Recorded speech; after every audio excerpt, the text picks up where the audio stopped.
The Call of Duty Warzone beta takes a vastly different approach than most other battle royales. Death is often more of an inconvenience than the end. Top-tier weapons are consistently easy to come by, and skill will only get you so far when there are no more armor plates to loot. Solos manage to get all of the good without very much of the bad from these trade-offs, but the same cannot be said when you squad up. Still, the impressive 150-player count, tried and tested arsenal for Modern Warfare, and well-crafted, massive map consistently deliver excellent firefights, even if they sometimes lack the genre's trademark high stakes and endless variety.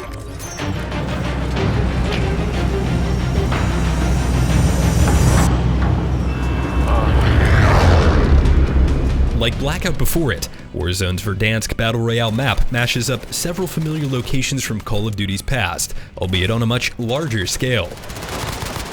And for a space this vast with a 150-player capacity, Warzone's performance on PC impressed me, as I rarely experienced frame drops or connectivity problems. That feels like a triumph in this context. The only technical area that gave me trouble was on the audio front. It was sometimes difficult to differentiate whether an enemy was in an adjacent room, a few floors above me, or right next to me.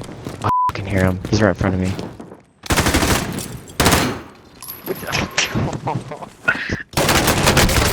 From an environmental standpoint, I had some trouble with mantling onto ledges in certain areas, and the ping system just stops working at a certain distance. But for the most part, exploring Verdansk is a blast. You'll be hard-pressed to find an area devoid of well-crafted structures brimming with weapons, supplies, and cash, which can be redeemed at randomly placed buy stations for things like kill streaks, armor plates, or weaponry and loadout drops. Like the name suggests, the loadout drop lets you equip the guns, gadgets, and perks of your custom Modern Warfare multiplayer loadouts in the middle of a Warzone match. And when I say middle, I really mean beginning.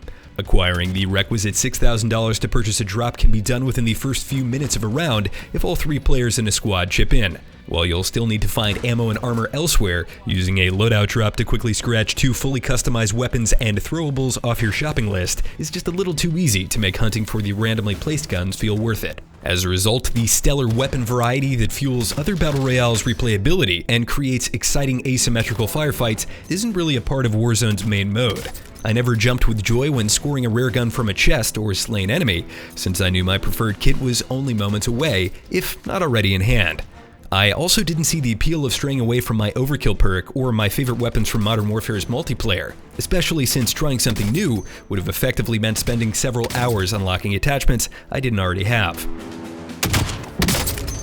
Being an offshoot of Modern Warfare, every weapon in the arsenal feels sublime, so it's a shame that I wasn't tempted to use more of them. With that said, loadout drops are less of an issue in solo battle royale, where getting the necessary money is harder, and the risk of calling in a conspicuous package at a hotly contested buy station is more perilous. The prospect of earning cash itself is at least a fun one, thanks to contracts visible on the minimap that task your squad with scavenging supplies, capturing a zone-revealing recon station, or hunting a specific player. These novel mini-missions did a great job of breaking up duller moments and incentivizing movement. Warzone is teeming with new ideas, taking the default squad-based battle royale mode in a more casual direction than Black Ops 4's Blackout. A large factor that contributes to this less than punishing change of pace is just how easy it is to respawn after dying in what is ultimately a last man standing mode. When you perish in battle, your teammates can simply buy you back in at a buy station. This can occur as many times as their wallet allows, but it still feels fair since it gets harder to do as the round progresses. The respawning player is marked via a red flare, and most importantly, it is a deliberate action that someone still in the game has to execute. None of the same can be said for the Gulag. The Gulag is where you go when you die for the first time. Not to the menu to queue for a new match, but rather to the shower room of a prison to take part in a gladiatorial scrap with another dead player for a shot at reincarnation. If it sounds fun, that's because it absolutely is. Even better, while you're waiting, you can hurl stones at the current combatants or feed your incarcerated teammates real-time information about their opponent's location. That last part isn't exactly honorable, but something about the prison makes me okay with it. So while the Gulag itself is a blast, I'm definitely not a fan of the effect it has on the Battle Royale taking place outside. You never really know when, where, or if a player has been respawned via the Gulag, so getting killed or even just damaged by an enemy that drops on top of you feels terrible.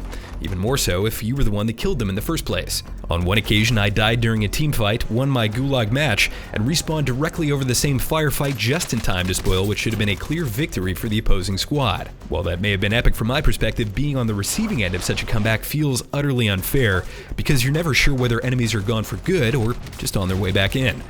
But like loadout drops, the solo mode completely skirts around this problem by deploying victorious Gulag players far away from the location of their death.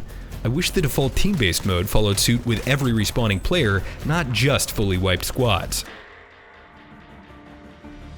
I usually prefer to be aggressive in battle royales, but the more I played, the more I realized Warzone's mid to late game just doesn't reward that behavior, which is disappointing. Unlike Blackout and Apex Legends, which guarantee that slain players drop at least some armor, Warzone has no problem leaving you on death's door after successfully eliminating multiple squads. Since enemies only drop what they have on them, and you can only hold 5 armor plates in reserve, 3 of which are needed to heal back to full, if a single encounter towards the end of the game doesn't yield plates, you're in big trouble. As a result, aggressive players or those forced to fight their way into the circle are punished, while campers and opportunistic third parties are rewarded. To hear my thoughts on plunder and the inventory, check out the written review on IGN.com. In spite of these serious concessions to depth made in the name of instant gratification, Call of Duty Warzone's beta remains thoroughly enjoyable. The Battle Royale formula is intact, albeit some of the aspects that usually make it so exciting and replayable are muted here. Given how easy it is to acquire, I'd love to see a reason to try something other than my Modern Warfare multiplayer loadout in the future, and I feel that the armor plate system and Gulag respawning in the squad-based mode are in need of revision. With that said, my time spent in Verdansk was still supremely fun, and I'm looking forward to seeing how Warzone can build on its already strong foundation in the future. For all things Call of Duty and first-person shooters, keep it right here on IGN.